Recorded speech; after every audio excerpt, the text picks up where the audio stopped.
amazing. I mean, I never got over the fact that it was like, you know, holy shit, that's Sonny Rollins over there. Like it was like seeing like a character from history. Like for me, Yeah, I it's know. like, Yeah. oh, there's Gandhi. There's somebody like that. Wow, it's I don't know. He was just a larger than life figure. And it was amazing to be around him and just get to Yeah. play. Sometimes the sound checks were like a lot more fun. That he would just go into different standards on the sound check, and just being around Bob Cranshaw was great too. Yeah. He's yeah. I hung with Bob more than because Sonny would he would go and be in by himself. He was already having problems with his hips, so he Yeah. wasn't really walking around like he used to be a really active person, doing Yeah. athletic stuff. But he was getting. I mean, I met him right before he turned 80, and Oh, then yeah. I was with him for those couple years, and his hips were bothering him, but I just think he was of that. He's of that generation that we weren't going to complain. Yeah. But Sure. he was just kind of. And there were some nights that were where he was frustrated with the band and with himself. I saw this kind of thing that everyone says about Sonny, how he's so hard on people and hard on himself mostly. Yeah. And I saw that in a few times, and he was never really totally ever happy. But Oh, but well. with the gigs, I don't think. But I don't think he ever has been. Yeah. And but there were some moments when it was cool. To me, it was just a lesson of just like you have to. Okay, you have the respect and the reverence of this person, but to play with them, you can't be polite. Otherwise they're not going to get a sense of what you can contribute to the conversation. So after a while, he was just like, I mean, I just and through the only thing he ever said to me, he didn't get come down on me at all. He just was like, "Don't be afraid to step on my toes. Just come out Oh, there and wow. don't be afraid to like." I don't want you just to comp. I want to. He wanted to have a conversation. And a lot of times when I would start to solo, he would keep playing, and I would be confused, like, "Oh, he's still. I've Yeah. already stepped on Yeah. soloing," but he just wanted to accompany me, or Yeah. just keep the conversation. So one time, I remember once we played this festival. I think it was Vienne in France, and there's we did like this ballad we had been playing, a kind of obscure ballad. I think it was Hmm. called Our Very Own, or it was kind of a little bit like Embraceable You, but had some other little moves. Yeah. But this ballad, and we just played, and he would play one chorus, and then kind of with his body language. And Bob Crenshaw said, when he backs away, it's your solo. Like that's what Okay, Oh, okay. he gave me the sign to start playing, but then he never really stopped playing.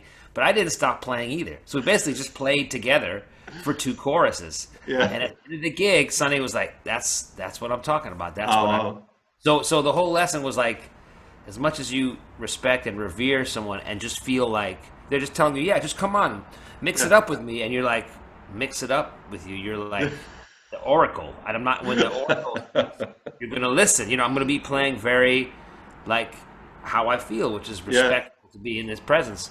But he said, "Nope, you gotta play more. Don't even worry about." He says, "You can't step on my toes. Don't worry about it." And I Yeah. realized he's right because he's so strong. You know what I mean? Yeah. Yeah. It's just so that was the biggest lesson, and of just someone that you know I had so much respect for. Like, but that's the thing. Don't be afraid of anybody. And since that time, I really have felt different, like about playing with people in general. Not in a way of like I played with Sonny Rollins, so I'm not afraid of you. Yeah. No, but But just but more of the positive side of that, which is like I'm not afraid of anybody. I could be in situations where I have no idea what's going on musically, and the guys are playing stuff over my head and this and that. Okay, that's just you're like I don't understand what's being said. yeah. So you can have that kind of reaction to it, which is natural. But after Sonny, there's really no reason to be afraid of anybody. Yeah. There's really That's no reason to be intimidated because hey, if you're in there and you know the song and you know what's happening musically and you have an idea about how to go and make choices, then do it and don't yeah. second guess your choices and don't because you're around someone who's so strong that it just makes you realize, wow, I really don't. I'm not as convinced about my own stuff. Yeah. So you Yeah. realize that the lesson is to be convinced. Yeah. Convince yourself, and if you're not convinced, don't let on. Just still play it like you're Yeah. convinced with what you're playing, and that's what it is. Making choices and having the courage of your convictions. Yeah. because But it was like, that's what you know, Sonny's all about. Courage. I mean, yeah, the definitely. audacity. Like we would play stuff, and a lot of the tunes were very much in one key center. You know, the calypsos, of course, just Yeah, 1 4 5 and some 6, whatever. Very simple harmonic structures in terms of one tonality.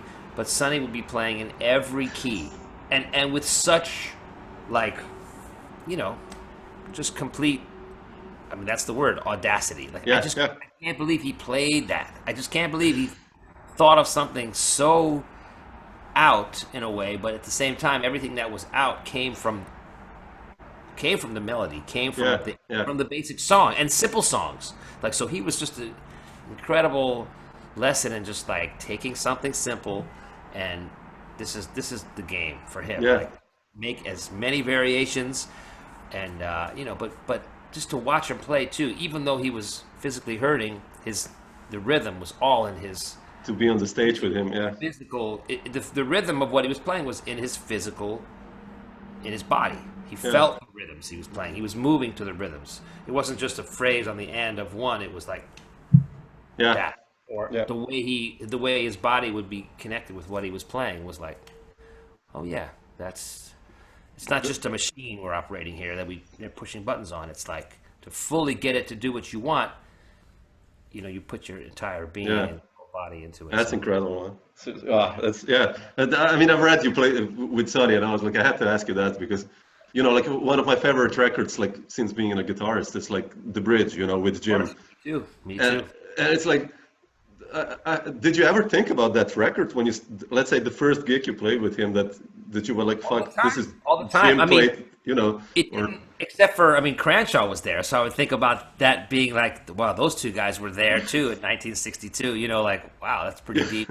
oh, yeah, exactly, But the music didn't sound like that, you yeah, know, and that's for sure. And in terms of the sound of it, you know what I mean?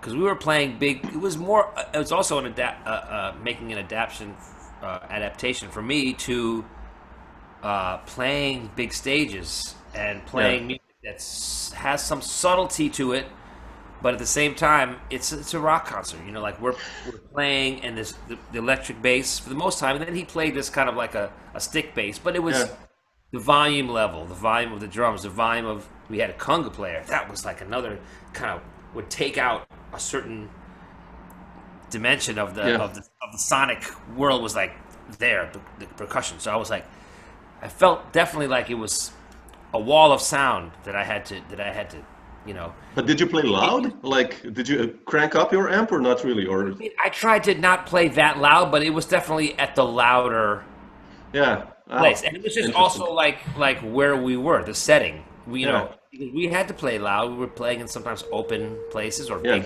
VN. Yeah, it's like you know, yeah, Vienna. That was huge, and we played in, you know, like a smaller venue was like we played in what's the famous festival?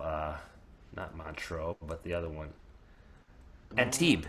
Antibes. Yeah, oh yeah, Antibes. yeah, jazz at Antibes. Yeah, Really kind of a small space. You play Antibes, and it's like it's not this huge expanse of people going back and back and back. We played in Monterey Festival in that big stadium, you know, wow, where the big that's one. I had played there once before with Diana Krall in the big. It's like 8,000 people can sit in this area, but Antibes was like it didn't. The chairs didn't go that far back. It was kind of yeah, like a informal lawn concert. You know, people set yeah. up Oh, that's on. cool. So it was pretty small. So when we were in smaller areas, it felt, you know, a little more intimate. Yeah, But he played louder, and he had his mic, you know, right on the yeah, saxophone. So it was just like it was loud. It was loud for me, you know. incredible. So Yeah, yeah. That's yeah, why it I'm was asking. Yeah, adapting to that. Plus, because you know, you think about the bridge. That was what got us onto this topic. Was like yeah, intimacy of the of. yeah, It doesn't sound like Jim is playing that loud. You know, it just kind of like there's just this beautiful, and you see the band like on that TV show, the Ralph Gleason show. You've seen that clip where yeah, they yeah, yeah, yeah, play a couple yeah, tunes. And it's like you can just tell they're just like close to each other and listening to each other, and yeah, they're just blending. No, you know, no amp on the bass, probably. You know, just like so that it was a different setup sonically. You yeah, know, and Sonny was aware. I think he was aware of that. He was playing in a big space, and he was going to communicate to lots yeah, of people. So, as much as the music had this intimacy, there was still a feeling of like, you know, yeah, be yeah, big, be yeah, big. And I never really you know, I don't think I ever really. Still, I mean, I just had some chances to get used to that with some groups, with Yeah, Crawl definitely. Yeah. and Joshua Redmond playing in some Redmond, yeah. bigger theaters, sometimes bigger places. But I still, I go like this no matter where. If I'm playing for 10 people or 10,000, like I'm kind of here. I'm trying to look up and be around with other musicians, but Yeah. I enjoy. Believe me, I enjoy playing for people, and if there's a lot of No, no, people, I know exactly what you mean. you Yeah. can feel an energy. But I'm not like, I don't have Yeah. a sense of like, okay, I'm Sammy Davis Jr. I'm not. I can't entertain that way. So, but to see Sonny do that and really be, I mean, just without trying, he just had charisma, But he Yeah. was putting it out there, man. He was definitely not. There's nothing introverted about his playing, Amazing. So that was a great. The deepest thing was at at this. I think it was the same time when he brought that tune out. And the different drummers were. We could have been playing this tune. We were playing some calypso, and it just wasn't feeling good. And Sonny was not happy, And I felt bad, like the guys just like came in. Yeah. And so Sonny was trying to tell him things to, make him what he wanted from him and stuff, and it wasn't happening. Finally, it started to get a little better. He changed the tempo, or something happened, and it just started to groove. And Sonny stopped and was like, "Yeah, that's grooving. It feels good. That's what I'm talking about. This is." Yeah. This is and the guy was so happy. The It's drummer true. was so happy. And in his effort to, really please Sonny, he said, "So, Mr. Rollins, on this kind of calypso, would the snare drum be open or closed? Like, it's a technical question. Like, what's Yeah. the you Yeah. want it? It's a valid question for a drummer to want to know what to do. Like, if you're doing this beat, play the snare." And it was a valid question, but Sonny, like, he was quiet for like 20 seconds, which is a long time, because the vibe had just started to get good, and the vibe had been like that for a long time. So he sat there for 20 seconds, and it's a long time. And I was like, "Oh shit!" And then he said, "That's up to you." He said, "This whole thing is about making choices, and if you're playing for the music and you're in the music."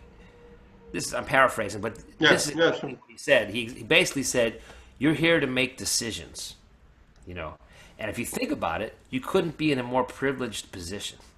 Yeah, that's He yeah. went on to say something like, "There's symphony orchestras all around the world, thousands of great musicians who can play their instruments great. They have to follow a conductor and play what's put before them. We're improvising. We decide Oh what yeah. to play. It's like you're privileged. You have this freedom. But the lesson was with the free. But you have to play for the music first. If you just take the freedom and say it's all about my freedom, then you're betraying that freedom Yeah. by being irresponsible. But if you're so concerned about being correct, then you're not taking advantage of the freedom that you're given. You're living like a robot, and you don't need to be a robot. No one's asking you to be a robot. Make decisions, make the right decisions, because you believe it's right. You're in the music enough to know Yeah. that the music will tell you what to do. Once you trust, like I was saying about Yeah, trust, yeah, have yeah. courage of your convictions. Once you trust your instincts, then the whole thing is about making decisions and Yeah. sticking with it. So the point is, like, I don't care what. It doesn't have to be traditional calypso snare drum sound. The point is, like, get the feel and play for the music, and that's and so that was like, that kind of changed my whole, because I've been playing for a long time already. Yeah. Since 2011, I've got a chance to make records and play with a lot of people, and I never thought of it exactly in those terms. I never thought of it as like, wow, improvising is a privilege. If you just Yeah. think about how many people That's amazing, actually. Yeah. don't get to improvise, so it changed my whole perspective of what I was doing. I mean, I always, even before, I had great teachers, people like like Jim Hall, and teachers Yeah. from records that tell us all, improvise, but make sense. Make a Yeah. story. Don't just play your licks. The greatest solos have that narrative feeling of like, here's this solo, it's this story. Yeah. It could be like other stories in a certain way, in the vocabulary and the language and the Yeah. attitude, but it's not. It's this story, and the person who made it, improvised it, but they have this Yeah. background of language and vocabulary, but they're still able to make it feel spontaneous, and the decisions that they make. So that's the game, is not just to like run your stuff, but to improvise and make a little song, you know. Yeah. But to hear it put in the Yeah. perspective of like, that's the privilege that you get to do that instead of just find a nice story and recite it over and over Yeah. again. Yeah. Yeah. That's true, actually, man. Yeah, If, amazing. if I got nothing else out of that, if I was only there just that one day of getting to rehearse, just called in out of, if I got nothing else out of being around him for, you know, a year and a half off and on, that would have been enough because that Yeah. was just, oh, yeah, that's right. That's right. So because of you get this privilege and you have this freedom to play what you want, that's even more of a call to you, a kind of a challenge to be versed Yeah. in the topics that you're Yeah. talking about. Like Yeah. learn tunes, learn the music, go deeper into the music, get less about the shit you want to put on top of it, and deeper into knowing the The music content in a way more. Yeah. content. Yeah. Knowing the music so you play for the music. Knowing the song so you play for the song. Play from the song, you know. Yeah. So, wow, improvising is heavy. That freedom and that power comes with a great responsibility. You know, it's just like Yeah. Spider. You know, with great power comes great responsibility. Yeah. And that's what improvisers have to do instead of feeling like I better have some slick shit to play when people are listening to me. You know, Yeah. like Yeah.